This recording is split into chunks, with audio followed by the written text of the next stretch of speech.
My Govanen. Welcome to the Tolkien Lore Channel. I'm the Tolkien Geek, and in this video I'm going to do something that I'm going to do multiple videos on, not necessarily in a series, but you may have noticed I've done some deleted scenes videos where I talk about things that were in the book that didn't get into the movies. In this video I'm going to do basically the same thing, but it's not going to be full scenes, it's going to be like little vignettes, little asides.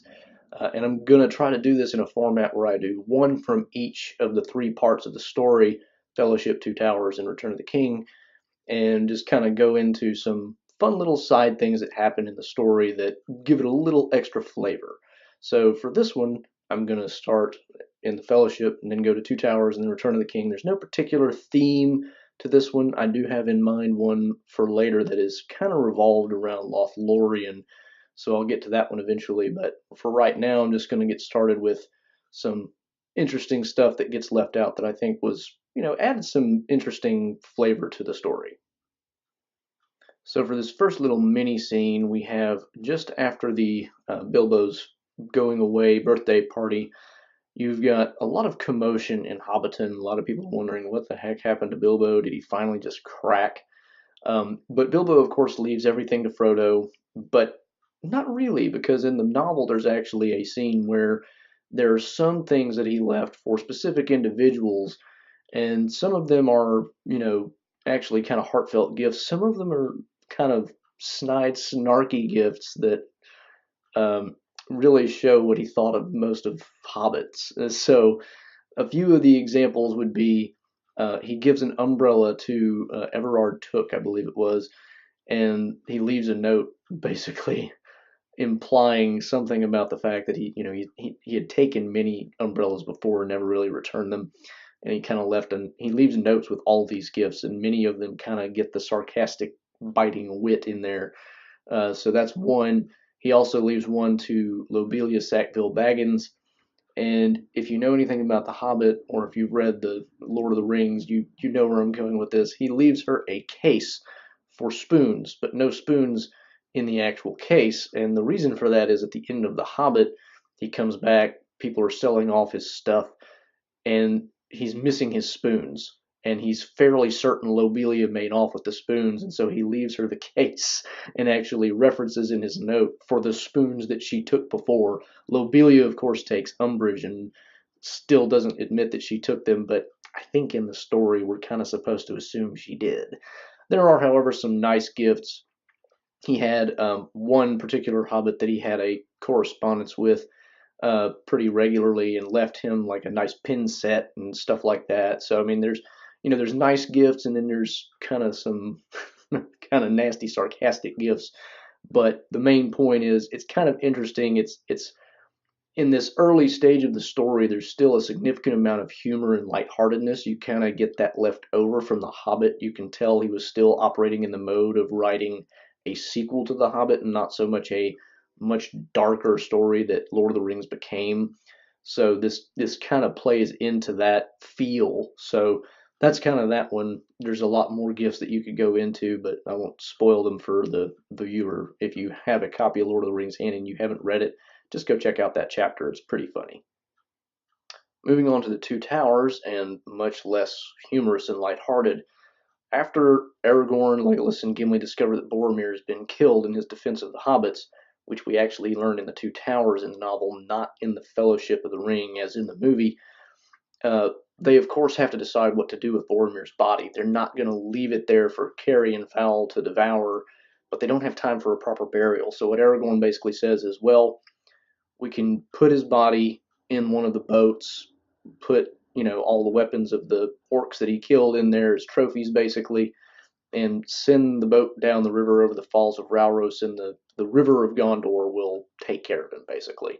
So they do this, and then they send him on his way towards the falls, and while they're watching the boat drift off, Aragorn begins to sing, and Gimli then takes, I'm not Gimli, Legolas takes up the second verse, and then Aragorn comes back again for the third verse. And basically what they're doing is the theme of the song is that somebody in Gondor is asking the different winds which, for tidings of Boromir. So there's the north wind, there's the west wind, there's the south wind. they ask tidings of Boromir, and each verse kind of gives information like I saw Boromir do this, but then I didn't see him after that. That kind of thing. Read the poem yourself. I don't want to give away any of the power of it and the melancholy, but it's an interesting little aside because it does show a couple things. First of all, despite Boromir being the bad apple of the bunch, he was well regarded by his comrades. He wasn't considered, like you kind of get the idea in the movie, just kind of like a bad guy all around and who's not really trustworthy. So it does show that there was a good side to Boromir that we just don't really see in the movies. The other interesting thing about it is at the end, Gimli says, "Well, you left the east wind to me, but I won't sing of it." And Aragorn basically responds, "Yeah, nobody does. Gondor doesn't ask the east wind for tidings because, of course, east is the direction that Mordor is in. They're not really looking for anything from the east. That's their enemy." So it's just an interesting little scene. It is melancholy, but it adds a little more depth to Boromir's character, the weight of his death, and it just kind of rounds out a lot of different things there that I think is missing from the movie because the movie, it gives you the redemption story of Boromir, but it kind of cuts it a little short in the sense that he's always after the ring for the entire movie and then he redeems himself. And it's just kind of a sharp shift, and you never get the idea that Boromir himself has good qualities. So the way it's handled in the book is a little more nuanced than that, but you really get it out of this song. Now, moving into the Return of the King, we get a scene after the end of basically everything. Arwen has arrived and married Aragorn, and at some point, Aragorn, Arwen, they actually meet Frodo in the gardens of Minas Tirith. They might have actually called for him specifically. I don't remember. At any rate, they're basically kind of telling him thank you for everything he's done and whatnot. But the more significant thing here is that Arwen actually gives Frodo the Evenstar pendant that she wears. Now, in the movie, we see her give this to Aragorn. That never happens in the novel. She keeps it pretty much the entire time.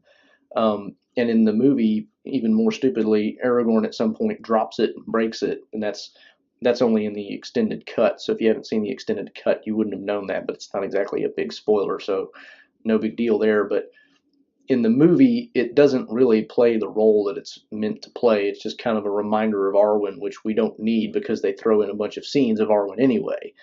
In the book, what we get is at the end, Arwen kind of gives it to him basically as a way of saying, this may help you in times of pain or something like that. And she's kind of referring to the fact that he still has the stab wound in his shoulder from when the Witch King stabbed him on Weathertop.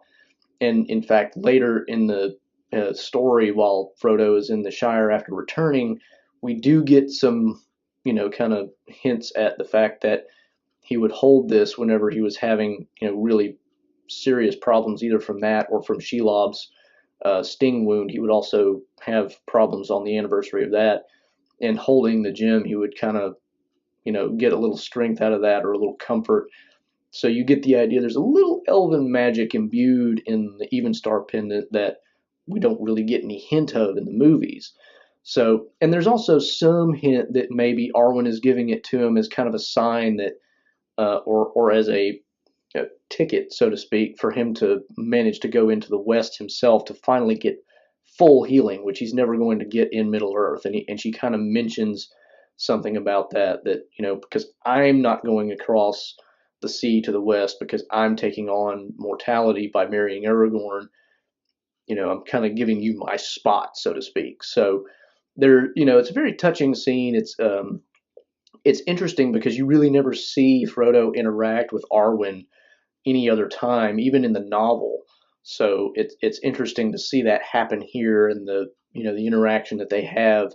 It's kind of a meeting of the great and the small in a very unique way, and it's just it's a nice touching scene, and it has some effects down the road, and it plays into the very end of the story. So I think it was something that should have been at least considered for inclusion in the movie, and certainly they shouldn't have done what they did in terms of having Aragorn drop the Evenstar and shattering it in the extended cut. That to me was just that was just a travesty. But anyway, those are the 3 scenes I wanted to go over for this video. Stay tuned in the future. Again, not necessarily next week. This isn't going to be a series, but in the future I will do some more of these and cover some different stuff.